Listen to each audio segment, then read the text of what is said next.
नमस्कार किसान भाइयों, आपका एक बार फिर स्वागत है आपके अपने मनपसंद यूट्यूब चैनल एमएस टेक्निकल खेती में। किसान भाइयों, आज के इस वीडियो में हम बात करेंगे मक्का की फसल से सुंडी को कैसे कंट्रोल करें। जैसे किसान भाइयों, आप सभी लोग जानते हैं, जैसे जैसे गर्मी बढ़ती चली जाएगी, मक्का की फसल में इल्ली का जो कहर है वो बढ़ता चला जाएगा। अर्थात जब टेम्परेचर 30 से ऊपर पहुँचेगा तो मक्का की फसल में इल्ली अपना कहर बरसाना शुरू कर देगी। अर्थात बहुत बुरी तरीके से मक्का की फसल में तबाही मचा देती है। कभी कभी ऐसा होता है कि मक्का की फसल से इल्ली कंट्रोल होना एक नामुमकिन हो जाती है, अर्थात नहीं हो पाती है। इससे हमारी फसल बिल्कुल नष्ट हो जाती है। यदि किसान भाइयों आप अपनी मक्का की फसल में समय से स्प्रे करेंगे, अच्छी दवाई का इस्तेमाल करेंगे, तो आपकी जो मक्का की फसल है उसके अंदर इल्ली का प्रकोप नहीं होगा। यदि हल्का फुल्का होगा तो आप कंट्रोल कर लेंगे। यदि आप समय से दवा नहीं लगाएंगे तो आपकी जो फसल है उसे इल्ली पूरी तरीके से जकड़ लेगी। और जब एक बार मक्का की फसल में इल्ली अच्छी तरीके से आ जाती है, प्रत्येक पौधे पर आ जाती है, तो इल्ली को कंट्रोल करना काफ़ी मुश्किल हो जाता है और कभी कभी नामुमकिन हो जाता है। बहुत सी फसलें मैंने देखी हैं कि किसान भाई खड़ी जोत देते हैं क्योंकि उसमें इल्ली का कंट्रोल नहीं हो पाता। इसलिए आप अपनी फसलों का ध्यान रखें। तो किसान भाई, आज के इस वीडियो में हम आपको ऐसे एक कीटनाशक के बारे में परिचित कराएंगे, एक ऐसा कीटनाशक बताएंगे जिससे आपकी जो मक्का की फसल है उसके अंदर इल्ली का कंट्रोल पूरी तरीके से हो जाएगा। इसके बारे में आपको पूरी जानकारी मिलेगी कि इसे हमें कब लगाना चाहिए, कितनी डोज लगानी चाहिए, लगाने का सही तरीका क्या है, लगाने का सही समय क्या है, और ये हमारे खेत में इल्ली को कितने समय में कंट्रोल कर देगी, और पानी की मात्रा हमें कितनी रखनी है, क्या इसके साथ हम कुछ अन्य दवाई मिला सकते हैं या नहीं मिला सकते हैं।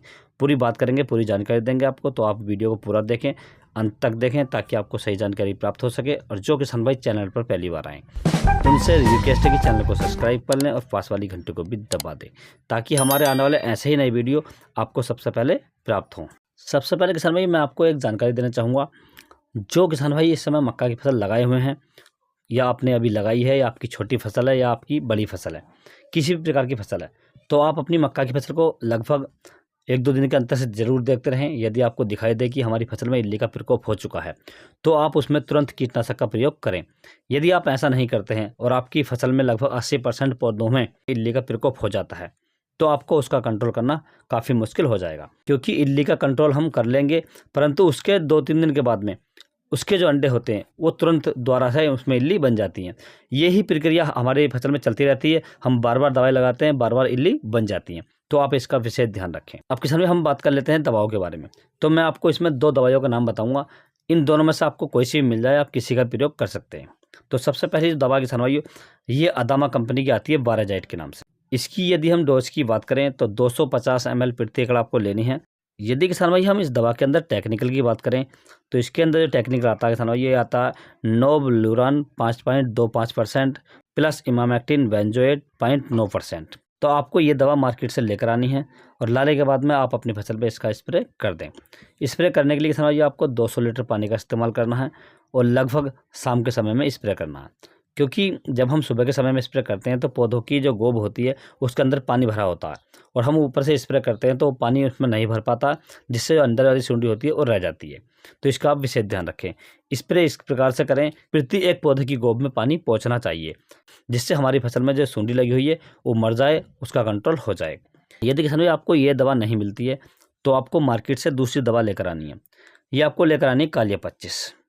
कालिया 25 किसी कंपनी का प्रोडक्ट नहीं किसान भाइयों, ये डुप्लीकेट प्रोडक्ट है और इसे लोग काफ़ी मात्रा में लगाते हैं और काफ़ी अच्छा काम भी करता है किसान भाइयों। तो ये आपको लेकर आनी है कालिया 25 100 ml प्रति एकड़ के हिसाब से।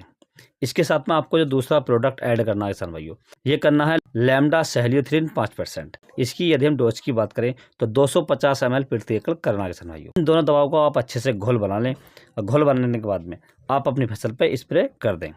स्प्रे हमेशा शाम के समय में करें। किसान भाई स्प्रे करते समय एक बात का विशेष ध्यान रखें, आप कोई से भी पंप का इस्तेमाल करें, परंतु जो मक्का का पौधा है, प्रत्येक पौधे की जो गोब है उसके अंदर पानी जाना चाहिए। यदि उसके अंदर पानी जाएगा तो सूंडी मरेगी, और पानी नहीं जाएगा सूंडी नहीं मरेगी किसान भाइयों। क्योंकि सूंडी तक दवा जरूर पहुंचनी चाहिए। जब उसके पास में दवाई पहुंचेगी जब तो सूंडी आपकी कंट्रोल हो पाएगी। तो आप इसका बहुत ज़्यादा ध्यान रखें। यदि आप इसके साथ में कुछ मिलाना चाहते हैं तो बहुत सी कंपनियों का जेल आता है जिसके अंदर ह्यूमिक फोल्विक वगैरह आते हैं, जिब्रेलिक आता है, आप इसे मिला सकते हैं। परंतु दोनों का घोल आपको अलग तैयार करना है। इसके साथ आप NPK 19 भी मिला सकते हैं।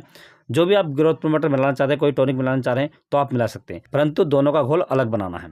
और घोल बनाने के बाद में किसान भाइयों आपको अलग ही टंकी में डालना है और उसके बाद आपको स्प्रे करना है किसान भाइयों।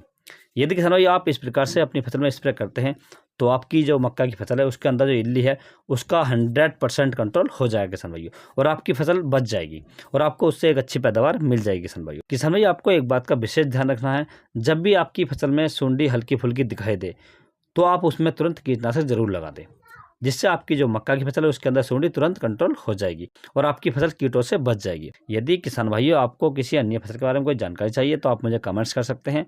यदि मेरे द्वारा दी गई जानकारी आपको अच्छी लगी हो, वीडियो पसंद आया तो वीडियो को लाइक करें, शेयर करें और चैनल को जरूर सब्सक्राइब करें। Thanks for watching my video.